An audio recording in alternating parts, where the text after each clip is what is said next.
Let's talk about this George Caulkin article in The Athletic. You might have seen it. I've been reading George's writing for years, and I know he understands both football and Newcastle better than nearly every other journo in England. Early May, he surprised everyone by saying he believes Newcastle United should be considered Premier League title contenders in 2025-2026. I'm going to break down where George's points hit the mark, where he's maybe missing a few pieces of the puzzle, and at the end, I'll give you my full take on how crazy or how prophetic this article really is. Let's get into it. So let's be fair. George isn't completely mad. Newcastle have a lot going for them.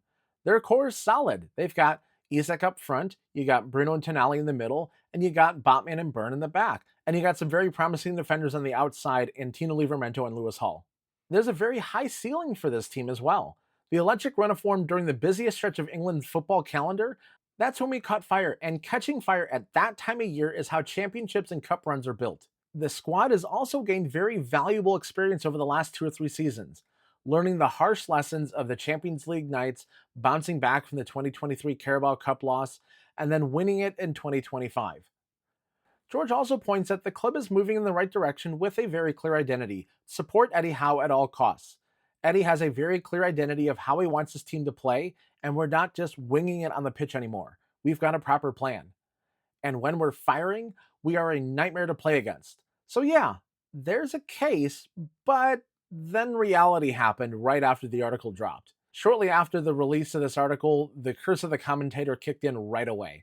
I mean, look at May. The wheels absolutely came off for Newcastle. You had the 1-1 draw to Brighton at home. We did beat Chelsea 2-0, but really that was more of a bright spot, sort of. And then 1-0 losses at Arsenal and against Everton at home on the final day of the season. That's 3 goals in 4 matches, and 2 of them came against Chelsea. For a team that was carving people open in January and February, that's an absolute nosedive for this team, and that's well below their standards. And let's call a spade here. The front line of Isak Gordon Barnes or Isak Gordon Murphy or Gordon Barnes Wilson just disappeared. And when Callum Wilson came on as a sub, also nowhere to be found. We looked tired, out of ideas, and like we were ready for the season to end. There were some injuries that did come into play here. Joe Linton's absence down the stretch was a massive blow. His physicality and presence in midfield give this team balance and bite. His most suitable replacement, Joe Willock, was also missing off and on during the final stretch. Beyond the midfield, other cracks in the armor started to show. Kieran Trippier's injury left our outside backs to bare bones after losing Lewis Hall just before the Carabao Cup final. And Matt Targett continued to do his best Callum Wilson impression on the training tables. We thought Alexander Isak was not going to feature the last game of the season because he was hurt, and it was clear that Fabian Schär was also playing hurt in May. Rather than relying on our depth in these positions to step up, i.e. Longstaff, Miley, Emil Kraft, Eddie Howe chose to change the formation around and leave them on the bench. He even repurposed Jacob Murphy, number 2 in assists in the Premier League, as a wingback. With this formation change, the squad lacked the same bite that we saw at the heyday of the season. The intensely ferocious starting 11 we saw for a large chunk of this year sputtered across the finish line, barely holding on to the final Champions League spot. When you zoom out and look at the whole season, you look at what the problem is. Being good for a chunk of games doesn't mean you're ready to take on the big boys, maybe if they implode, but not at their peak. The injuries this season completely undid us. We don't have depth, and the drop-off from the first 11 to the bench is massive. The lack of depth prevents Eddie Howe from rotating the squad during heavy fixture periods. Instead of managing minutes and keeping players fresh, we push the same legs until they break down. That leads to more injuries, sluggish performances, and lost momentum at the worst possible times, just when we need to be hitting our stride, like, the end of the season. And then when you look at the team that played in the Champions League to now, there aren't that many differences, and Eddie Howe had to play the same team for every single game. Whether it was a Champions League match, a League Cup game, or a game in the Premier League, the same starting 11 went out until people started getting hurt. By December, we looked like a team who needed a month off and a group hug, and not pushing to progress. You can't challenge for a title unless you can sustain it, and right now, we clearly can't. Then there's the instability in the club's leadership.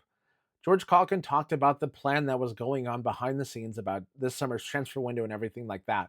Then you see our sporting director decided he's going to leave at the end of June, so there goes that plan. That is after Dan Ashworth left right before that. and was there for a very short time. And our CEO is still in transition after a serious cancer diagnosis. That means you have no stability heading into a transfer window that could shape the club for the next 4 to 5 years, positively or negatively. They still haven't settled where to put the new training ground, and they're just putting lipstick on the old pig that is the current facility.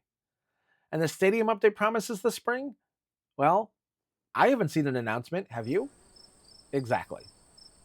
It feels like we're back to panic in a car park mode, hardly the foundation to build a title challenge upon. So, what has to happen if Georgia's dream becomes a reality? The first thing is depth in the squad. We need 2 players in every key position. This is Eddie Howe's philosophy, and we can't just hope that fringe players like a Longstaff or a Miley or an Asua or a Kraft can step up and deliver in a rotation situation. They can't. Next is you need a little bit more bite in midfield. Even with Joe Linton fit, we need another player that can bring the same physical presence that Big Joe does. We need someone who can win the ball, break line, bully a midfield, and allow Bruno and Tonali to do what they do best. We need wingers who can consistently deliver. We have seen brilliance from Anthony Gordon, and we've seen flashes of brilliance from Harvey Barnes. And let's not forget the amazing season that Jacob Murphy's been having this year. But down the stretch, they've all fallen off, and it's because they don't have any competition. Even when Miguel Almiron was still with the club, there was a push to bring in a new right winger, and it never happened. You sell Miggy, and there still is no new right winger. So that's one of the places that definitely needs strengthening.